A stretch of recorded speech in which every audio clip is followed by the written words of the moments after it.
So, year 2026 na tayo. So, ganun pa man ang restore pa rin ang ating buong bansang Pilipinas. Ito ay nagsimula na nanaginip ako sa ating Panginoong Hesus September 21, 2025.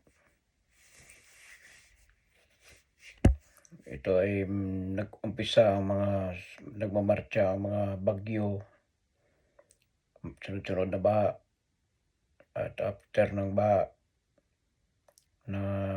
at bagyo sa Luzon, ito ay nagkaroon ng paglindol sa Cebu, sa Daan Bantayan, Bugo. At ito ay umabot hanggang Iloilo ang lindol. So, nag-warning din ako nito noon. Sabi ko, after ng Luzon, mga bagyo, baha, sunog, ito ay natapos din ang Visayas, nagkaroon ng lindol. So, bumalik, sabi ko next is Mindanao. So, nagkaroon ng paglindol sa Manay, Davao Oriental 7.6, at sunod-sunod din ang mga aftershock.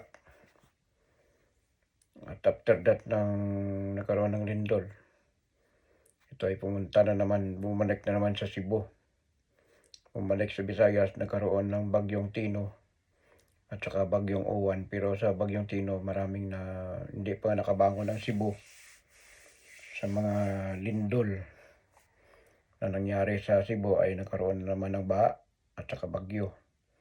So maraming namatay sa Cebu at maraming nawalan ng bahay. So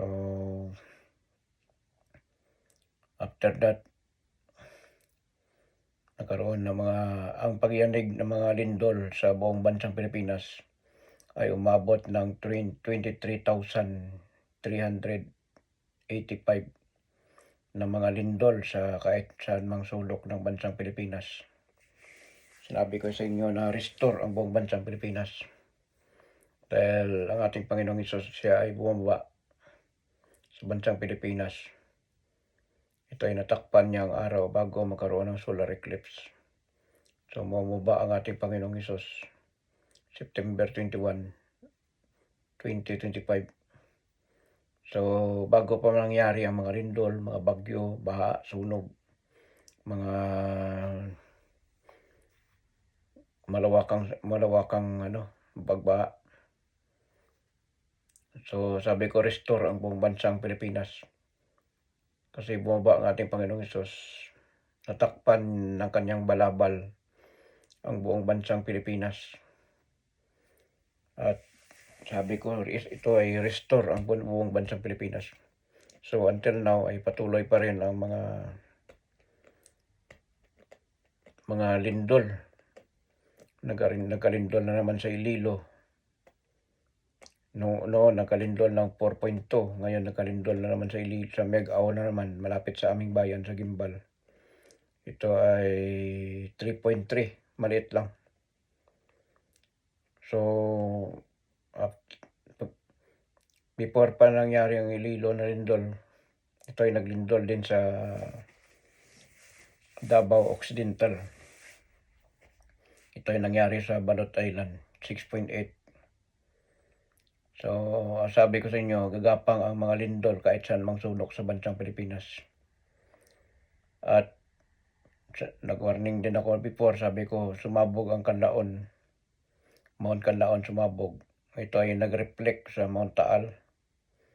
After na Mount Taal, sumabog na naman ulit ang Mount Canlaon. Nagpapalitan lang sila. Tapos ito na tumahimik na naman ang Mount Canlaon. Ito ay nagbuga naman ulit ang Mount Taal. After na Mount Taal, nagkaroon na naman ng pagsabog ng Mayon Volcano. Ito ay nangyari sa year 2026. So, laganap pa rin ang mga lindol, bagyo, baha, sunog. Especially Year of the Fire. So January 1, 2026, muli naman nagparamdam ang ating Panginoong Hesus sa akin, nagpakita na naman sa kanyang larawan. Ito ay una April 14, 2024. Dito ako natulog nito sa bahay na to. Iyon, bitana na yan. Nagkaroon ng kulog kidlat. At maya-maya nagkaroon ng puting usok. Nagpakita ang ating Panginoong Hesus sa akin. Dito ako natutulog. Tumayo ako sa aking panaginip. Lumabas ang aking espiritu sa aking katawan. At lumuhod ako sa ating Panginoong Hesus. So, ang warning ng ating Panginoong Hesus na darating ang mga lindol na mga pinakamalakas sa malakas. So, hindi natin masabi sa year 2026 kung ang lindol nito ay magpapatuloy pa rin sa buong bansang Pilipinas. At after ng bansang Pilipinas, nagkaroon ng lindol din sa Japan, sa Hokkaido. Ito ay nangyaring lindol 7.6. So, after ng Japan, before pa yon, nung una pa, July pa. So, nanaginip na nakita ako sa aking panaginip, sumakay ako sa barko. Nakita ko, sabi ko, mayroong magaganap na lindol sa dagat. Ito ay malakas na lindol, magkakaroon ng tsunami. So, tama sa aking description at tama sa aking panaginip. At hindi ko lang mabigay sa exact details kung saan na part ng Pacific Ocean. Ito ay nangyari sa Kamchatka, Russia. July 30 ito, ng lindol sa Kamchatka. So, after ng Kamchatka, ito ay nangyari, nagsunod na naman sa Japan. After ng Japan ng lindol, nakaroon naman ng lindol dito sa Taiwan. 6.7, pero sa iba sabi nila 7.0. Sa ibabaw ng Taiwan ito ay nagkaroon naman ng lindol 6.4 dito sa baba ng Taiwan. So sabi ko, ang lindol na ito kung hindi magbaba sa bansang Pilipinas, ito ay apakyat sa bansang China. So marami akong mga, sabi ko, nag-warning ako nito before. Sabi ko, delikado ang mga lugar na letter C, letter M, letter B. So, nag-warning na ako ulit. Sabi ko, delikado itong lugar na letter S, letter A, letter R, letter H, letter O, letter Q. So, marami akong lugar na nakikita na tatamaan. Pero hindi ko lang ibigay ang exact details ng mangyaring mga lindol, mga bagyo, baha, sunog. So, bago mag-end ang year 2025, laganap ang sunog sa Luzon, Katmuan, Malabon, Pasay, Quezon City, Mandaluyong, kahit saan part ng Luzon, maraming laganap ng mga sunog. So, walang tigil ang mga kalamidad. So ngayon ay muli na naman tumahimik ang mga flood control project na mga investigasyon. Tumahimik nung pumasok ang year 2026. So nagkaroon din ng sunog sa Hong Kong, lahat sa China, letter C pa rin. Noong November ata to. So nasunog ang mga ilang building na mga matataas na building nasunog. So ganon din dito sa Vietnam, Myanmar, Sri Lanka. Ay tinamaan na yung bagyong Tino, bagyong Uwan ay doon pumunta sa part na yan, pati Malaysia, Indonesia. So mayroon na naman akong isang babala, year 2026. Ito ay kahit walang lindol, kahit walang baha, walang bagyo, mayroong magaganap na mga landslide. Ito ay kusang gumuguho ang mga lugar. So, ang nangyari mayroong nangyari sa Cebu, hindi pa naka-recover sa bagyo, sa baha, sa lindol. Meron naman panibagong trahedya na naman sa Cebu. Ito ay bundok ng mga basura ay gumuho sa ilang mga lugar sa hindi ko lang alam basta letter M. So letter M pa rin. So sabi ko sa inyo, letter C, letter B, letter M. Yan ang front sa mga trahedya. Ang C ay Cebu, tsaka yung sa lugar na tinamaan ng landslide. Nagumuho ang basura na bundok. Natabunan, maraming missing, ewan ko lang kung ilan na ang patay. So, bakit lagi ang Cebu ang tinatamaan? So, hindi ko maintindihan. So, itong bulkan na Mount Matutom at saka Mount Apo ay sasabog yan. So, hindi ko lang mabigay kung itong this year ba sasabog, pero palagay ko itong year talaga. Kasi ang mga bulkan ngayon, ang mga warning ko dati, mga bulkan sa ilalim ng dagat ay muling puputok sa thousand years ago na natutulog. Ito ay magkakaroon ng malakas na lindol at mayroong mga ganap na tsunami dyan sa Pacific Ocean. So, delikado ito ang Mariana Trench. Mariana Trench, Philippine Trench, at saka Japan Trench. Diyan sa ibabaw ng Pilipinas, sa gilid ng Pilipinas, ito ay karugtong dito sa pababa hanggang Mindanao. So, nagkaroon naman ng lindol sa Balot Island. So, remember ang nangyari noong lindol nung matagal na to. Matagal lang hindi ko na matanda kung anong year to. Grabe ang pinsala dyan sa baba ng Mindanao. Nilamon yan ng tsunami yan. Ng lahat na perimeter. So, baka maulit na naman ulit yan. So, ganun pa rin dito sa amin sa Iloilo, 3.3, nagalindol din. So, bakit gimbal? So, hindi natin alam, baka dyan sa karagatan na yan ay mayroong bulkan dyan na matagal na natutulog ay baka muling puputok. Kasi maraming mga bulkan sa ilalim ng dagat na matagal na panahon na hindi pa sumabog. So, muling magising. At hindi lamang sa bansang Pilipinas, kasama ang the rest of Asia, kasama ang sa part ng Amerika, sa part ng dito sa Antarctic, at dito rin sa part ng malapit sa Japan, at sa Amerika, sa part ng Amerika. Dito sa New Zealand ay tahimik ngayon. Pero kahapon nakita ko yung araw, ang sinag ng araw ay kulay orange. Ito ay warning or either ang sa aking prediction lang, merong sasabog na bulkan dito sa New Zealand. So, nakita ko na itong bulkan na sumabog year 2022 pa. Or either Mount Ternate or Mount Matutom or Mount Apo. Anong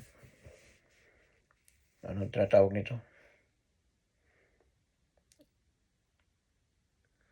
Nakalimutan ko. Dito sa kalagitnaan ng North Island. So, restore ang buong mundo ngayon. So, sa Middle East, ma-wipe out ang mga oil dyan. Dandahan yan ma-wipe out. Mawala ang mga oil. Lahat ng bansang Middle East ay back to zero. So, nauna ang Iran. Ito ay magkukulaps. Dahil sa malawakang rally, protesta ng mga Iranian people versus Islamic regime of Iran. So, mauna bagsak ang Iran. Susunod itong Russia. Alam naman natin ang Russia kasi wala silang pinipili na binubomba. Ang pinapunta riyan ng Russia ay mga civilian. Hindi yung mga military ng Ukraine. So, mayroon ding magaganap na gira din dito sa Greenland. Ito ay tatlong bansa na malalaki, Russia, China at saka Amerika. So, kaya hinawakan ni Trump. Kasi ito si Maduro ay wanted na nagpo-possess ng mga droga, mga cocaine at saka fentanyl. So, maraming nasisira na buhay. Kaya ito ay wanted si Maduro. Kaya nakuha na ng Amerika si Maduro ng walang kahirap-hirap. So, ngayon, gintik over ni President Trump ang Venezuela. Kasi walang presidente. Ang balak talaga ni Trump, ganito yan. So, kukunin nila si Maduro kasi si Maduro ay pumapanig sa China at saka sa Russia. Dahil ang Venezuela ay pinakamalaking deposito din ng langis sa buong mundo. Mataas pa yan sa Middle East. So, si Trump, hawakan ni Trump ang mga langis pero ang income ibibigay rin sa mga tao sa Venezuela. At ganon din itong plano ni Trump na lulusubin nila o sakupin nila ang Greenland. Kasi mahirap ito na mapunta sa China or mapunta sa Russia. So ngayon, andyan na ngayon ang mga tropa ng Russia, tropa ng China sa Greenland. So, ang Greenland hindi rin papayag na papasukin sila ni Trump. So, lalaban ang Greenland pero maliit lang kanilang mga sundalo. Ito ay suportado din ng mga Germany. So, ang delikado diyan ay magkagira ang part of NATO at saka Amerika. Kasi ayaw rin nila na mapunta ang Greenland sa Amerika. At ang Amerika naman ayaw ng Amerika mapunta ang Greenland sa China at saka Russia. So, conflict itong gira itong mangyayari sa Greenland. Magka-conflict yan kasi NATO allies, Amerika. So, magkakalaban sa China at saka sa Russia. So, ang problema dyan, maraming ayaw na mapunta kay Trump ang Greenland. So, siyempre hawakan ng Amerika. Kasi mayroon din mga tinatawag na, hindi ko lang alam kung may mga ano sila dyan, produkto ng langis. Pero yan ang target ng Russia at saka China. So, Middle East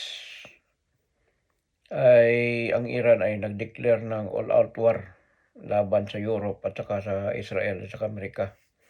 Lahat daw na airbase ng Amerika ay gigirahin ng Israel, ng Iran. So, ganoon pa man ang mga airbase ng Amerika ay nakahanda yan kung sakali maggira ulit sa Middle East. Maraming maraming mga kaguluhan na mangyayari sa Middle East. So itong Saudi Arabia ay matahimik ng matagal ng panahon. Mula pa year 2014. Last nagira nila sa Yemen at saka Saudi Arabia, nakagira yan. So ngayon 2026 nagkaroon naman ng gira, Yemen, Saudi. Dahil itong United Arab Emirates sinusuportahan itong mga rebels na nasa Yemen. So itong government ng Yemen nangingi ng tulong sa Saudi Arabia para hindi makubkob ng mga rebelde ang kanilang lugar na Yemen. So kasi noong unang panahon,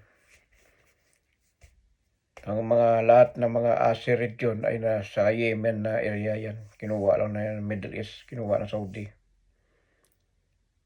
So ganun pa rin.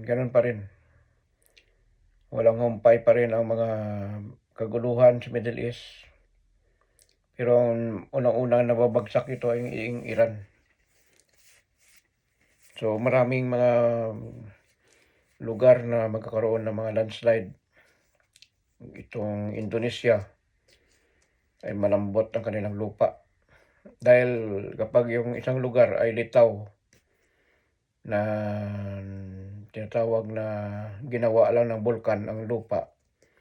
May tendency ito na mag-collapse gaya ng itong North Island. Kung itong mga lugar na ito ay napalibutan ng mga bulkan, ito ay ang lupa na gawa ng bulkan.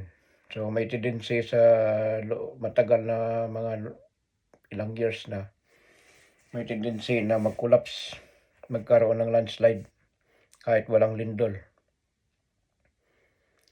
Kasi taupo pala, taupo. Kasi ang original talaga na ano yan, na lupa ng New Zealand, itong South Island. Dahil ito ay solid na bato, pero kaso lang maraming bato na mga may fault line. So ngayon, tahimik dito ngayon sa New Zealand. Wala pa naman ako, di ba nag-warning ako noon before na sabi ko mayroong magaganap na lindol sa New Zealand, pero wala pa nangyari. So biglaan lang ito darating. So hindi ko masabi, kasi itong warning ko, year 2025 pa. So kung hindi mangyari sa year 2025, maybe year 2026. So ganun pa man ang sabi ko sa inyo, repent in God and believe in God. So January pa lang, wala pa tayo sa kalagitnaan, marami pang mangyayari. Mga lindol, bagyo, baha, sunog, tsunami, mga landslide, gera, World War III, upward 2026, 27, 28. So, midang tumahimik ang mga aggression sa West Philippine Sea at saka sa Japan at saka China at saka Taiwan.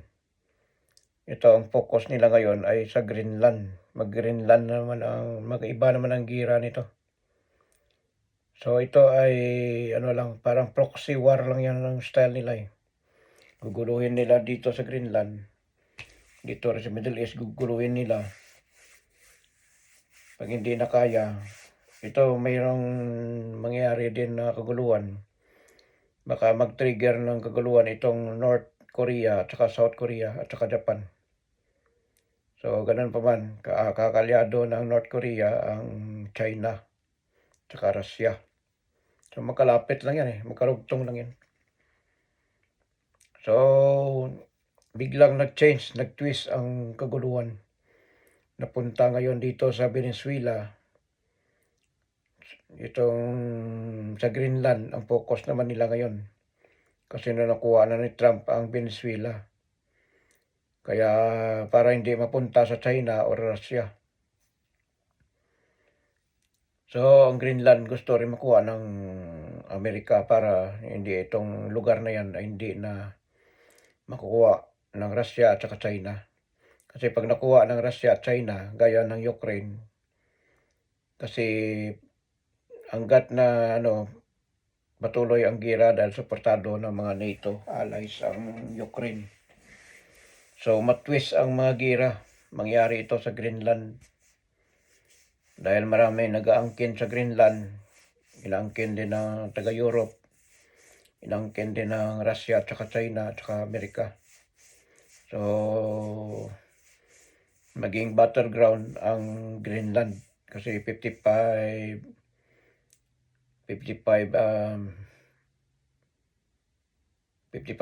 lang ata yung population ng Greenland. So maliit kasi yung lugar na yan ay malamig. Pero sa ilalim niyan ay maraming langis. So dito sa Pilipinas ay iba naman ang dito. So bigla na tumahimik ang flood control project pero pag nagkabaha na naman yan. So marami pa rin. Ganun pa rin si Sara Duterte. Ay delikado sa ngayon. At itong kung sakali na magkaroon man ng eleksyon, kung mayroon pa. Pero sa palagay ko wala nang eleksyon na mangyari kung mag-start ng World War III. So mayroon na, wala nang problema kasi kung just in case na magkagira na, So mayroon na tayong panangga sa mga bala.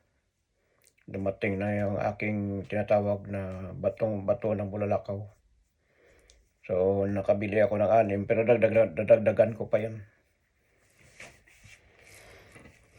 So mula nang dumating ang aking pampaswerte sa noong Wednesday, dumating 'yon, ay sunod-sunod ang swerte ko pero ang problema lang, pera. Pera naman ang problema sa akin. So mayroon naman tayong numero pero hindi naman natin natayaan lahat kasi kulang nga ang budget. So kagabi, nanalo sana ako ng 740 sa loto kung binalik ko lang number ko. 5 kasi nakuha ko eh. So ang 5 kasi manalo ka ng 450. So tapos mayroon ako 10 apat na number. Tag 29 ang each. So 290 plus 450, 740. So nakaraan pa, Miyerkules, nawala sa isip ko. Sabi ko, kung tinayaan ko lang yung strike, 3 number, nanalo sana ako ng 450 ulit. So malapit na talaga. Andito ng swerte sa akin. Dumating na lahat eh. Andito na yung mga pampaswerte ko. Kasama ang mga pangdepensa sa oras na makagira.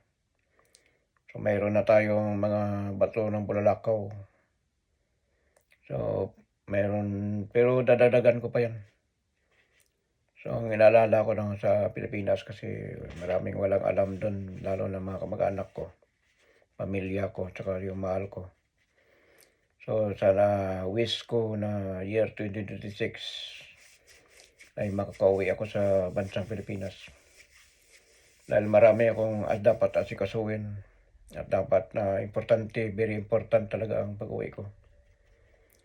So ang trabaho naman natin dito ay okay naman. So tuloy-tuloy lang sana ang trabaho, tsaka patuloy lang hanggat bigyan tayo ng lakas ng tibay ng ating katawan ng ating Panginoon. Ay tuloy-tuloy lang sana ang aming trabaho. So ganun lang masasabi ko sa inyo. Huwag tayo mawalan ng pag-asa, lagi lang tayo manalangin. Lagi magdasal kung hindi man tayo makasamba sa simbahan. Magdasal is much very important. Repent in God and believe in God. So January pa lang. So papasok pa lang kasi ang totoong New Year ng January is sa 17 pa. Magsimula ang January 1. Ito ay sa Chinese calendar. Sa atin ay January 1 mismo talaga. So iba-iba ang year ng New Year ng mga ibang bansa. Sa Saudi Arabia, late sila. So sa kanila, 18 pa lang sila. Sa atin, year 2026 na. So iba't ibang lugar, may ibang sariling petsa, mayroon silang year. Iba-ibang year nila. Sa ibang lugar naman, advance. 2030 na sila. So magkaka-different. Pero kung susundan sa atin talaga, ay New Year na sa atin, pero sa kanila, sa Chinese ay sa 17 pa yung New Year sa Chinese. So kaya late ang kanilang kalendar at late din ang mga sakuna na darating sa kanila.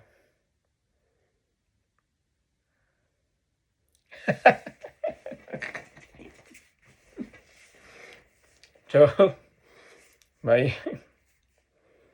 natawa ako, may nag-comment kasi.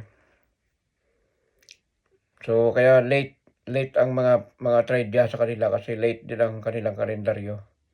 Sa atin kasi advance ang ating kalendaryo, advance din natin na mga tradya. So ganun pa man, ang sa Pilipinas ay patuloy pa rin ang pag-restore, hindi lang bansang Pilipinas, buong mundo ito. Pero laganap ang mga digmaan sa western, sa part Asia, sa part Middle East. So dito sa New Zealand wala naman gulo, tahimik lang. So ganun lang, lagi tayo magdasal, manalangin at gumawa lang ng tama at believe in God and repent in God. So tutuhanin na natin ang mga dapat focus natin sa ating Panginoon.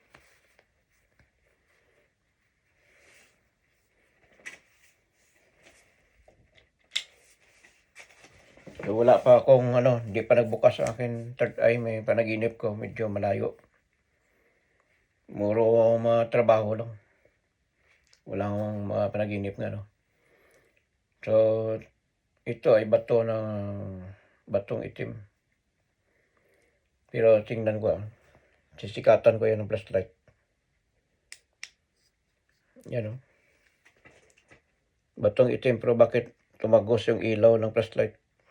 Yan, patayin ko flashlight, ha. Batong itim yan. Batong itim, pero tumatagos,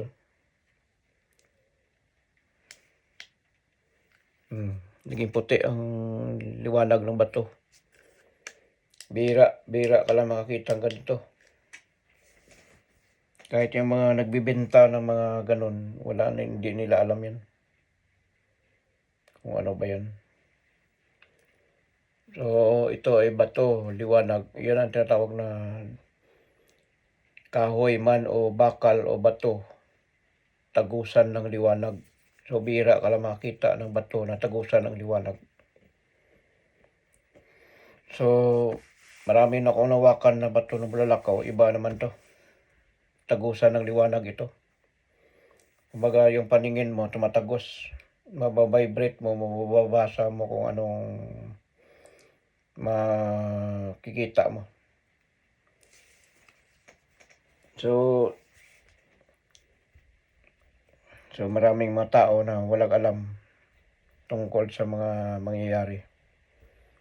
So basta lang, lagi tayong magdasal, manalangin.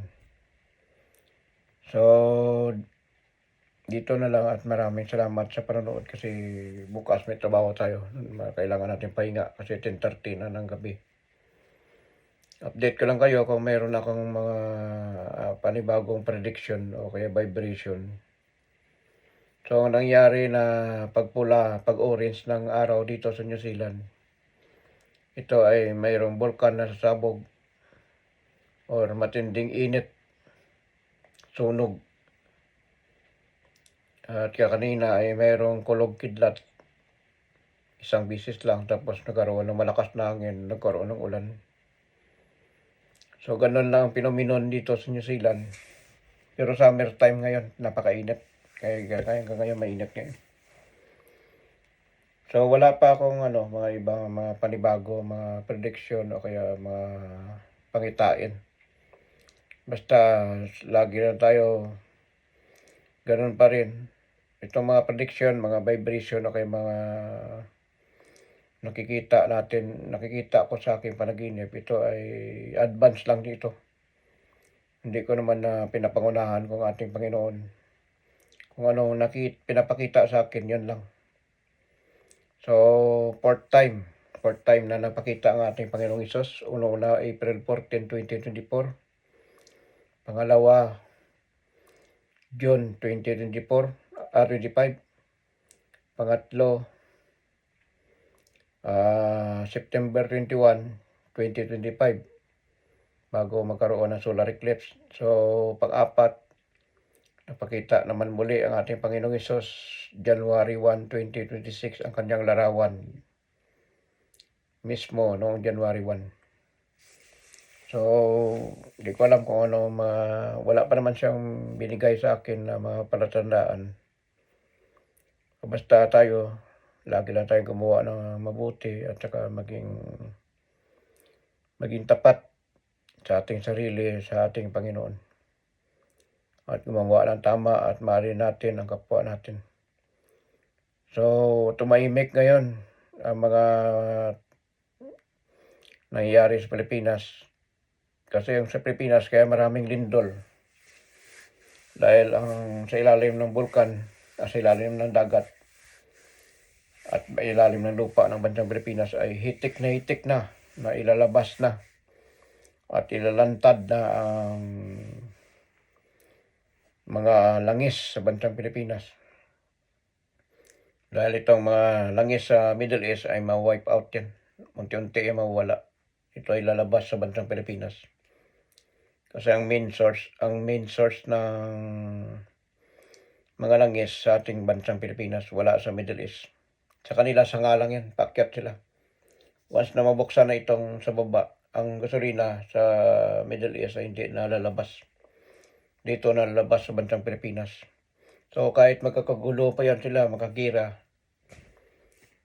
babagsak yan sila lahat. Maraming bansa ang babagsak at mag-collapse. Isa na ang una-una dyan sa Middle East, Iran. So abangan na natin kung anong kasunod. So ito naman ang next is Russia. So delikado itong China. Once na kasi ang China kasi, sakim ang China eh. Wala silang bisyon. Ganun ang bisyon nila. Mag-agaw ng hindi sa kanila.